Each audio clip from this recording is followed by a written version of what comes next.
নমস্কাৰ, মই অজয় পাটৰ আৰু আপোনালোকে চাই আছে ফাৰিও নিউজ। 15 আগষ্টৰ নিশা নগাঁও জিলা জনজাতি ছাত্ৰাবাসত এক অপ্ৰীতিকৰ পৰিৱেশৰ সৃষ্টি হয়। ইয়াত আহি প্ৰায় 15জনীয়া এটা দুৰ্বৃত্তৰ দলে ইয়াতে থকা ছাত্ৰসকলৰ ওপৰত আক্ৰমণ কৰে আৰু ইয়াতে 3জন ছাত্ৰ গুৰুতৰভাৱে আঘাতপ্ৰাপ্ত হয়। ইয়াৰ পিছতেই সৰ্বগাঁও থানাত এক কেছ ৰুজু কৰা হয় আৰু আজি নগাঁও জিলাৰ প্ৰায় সংখ্যক জনজাতীয় সংগঠনৰ নেতৃবৃন্দ আহি ইয়াত উপস্থিত হৈছে। আমি পোনে পোনে তেওঁলোকৰ লগত কথা পাতিবলৈ চেষ্টা কৰিম।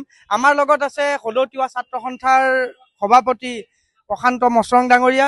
কি হৈছিল ঘটনাটো আচলতে স্বাধীনতা দিৱসৰ দিনাখন 15 আগষ্ট তাৰিখে প্ৰায় 10:30 মান বজাত আমাৰ জনজাতি জিৰণি চোৱাত থকা ছাত্ৰসকলক অশ্লীল ভাষা কৈ পেলাই 10-12জনীয়া এটা দুৰ্বৃত্ত দলে অশ্লীল ভাষা কৈ তহঁত ট্ৰাইবেল, তহঁত গাহৰি খোৱা, তহঁতে ওলাই আহ, তহঁত পিটিম মাৰিম, এনেকুৱা ধৰণৰ যেতিয়া বক্তব্য তেখেতসকলে ৰাখে, তেতিয়া আমাৰ 3-4জন মান ষ্টুডেণ্টে তেখেতসকলক খেদি পঠাবলৈ কাৰণে যায় যে তোমালোকে এবাৰ যোৱা কিয় এইবিলাক বেয়া কথা কৈছা। তেওঁলোকে আক্ৰমণ কৰি আহি পেলাই আমাৰ ল'ৰাকেইটাক মাৰপিট কৰে আৰু মাৰপিট কৰি পেলাই তেওঁলোকে ইয়াৰ পৰা পলায়ন কৰে।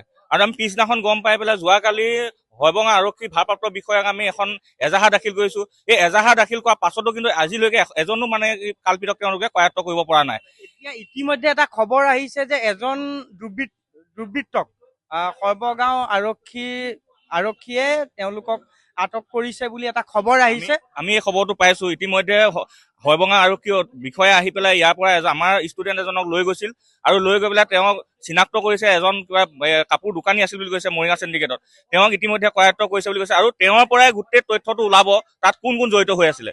গতিকে আৰক্ষী প্ৰশাসনে তেখেতসকলে যি এজনক কৰায়ত্ব কৰিছে, গতিকে সেই 10জন বা 15জন যি কাল্পিত আছিলে তেখেতসকলক অতি সোনকালে কৰায়ত্ব কৰিবৰ কাৰণে আমি দাবী জনাইছো। অন্যথা কিন্তু আমি অকল এইটো ষ্টুডেণ্টক আক্ৰমণ কৰা নহয়, এইটো কিন্তু সমগ্ৰ ট্ৰাইবেল জনজাতিসকলক আক্ৰমণ কৰিছে তেখেতসকলে। গতিকে এইটো কোনো কাৰণত সহ্য কৰা নহ'ব আৰু ইয়াৰ প্ৰত্যুত্তৰ কিন্তু তেওঁলোকে পাবই। আৰু এই যদি অহা কালিৰ ভিতৰত যদি গোটেই 10জন বা 12জন যি কাল্পিত আছিলে, যি এজনক এতিয়া কৰায়ত্ব কৰিছে, তেওঁৰ পৰা তথ্য লৈ পেলাই বাকী কেইজনক কৰায়ত্ব যদি নকৰে, তেতিয়াহ'লে কিন্তু আমি জংগী আন্দোলন গঢ়ি তোলা হ'ব আৰু অচলাৱস্থা হৈ যাব কিন্তু অসমত। গতিকে অসমৰ মাননীয় মুখ্যমন্ত্ৰী মহোদয়ৰ হস্তক্ষেপত অতি সোনকালে অতি শীঘ্ৰে এই কাল্পিত কেইজনক কৰায়ত্ব কৰিবৰ কাৰণে আমি দাবী জনাইছো। ইয়াতে বিভিন্ন জনজাতীয় ছাত্ৰ সংগঠনৰ নেতৃবৃন্দ আছে।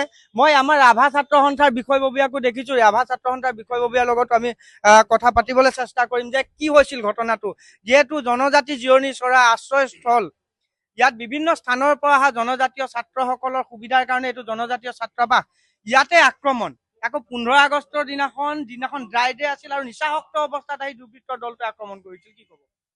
খুব দুৰ্ভাগ্যজনক কথা এটা আমি শুনিবলৈ পালোঁ আৰু খুব দুখ লাগিছে।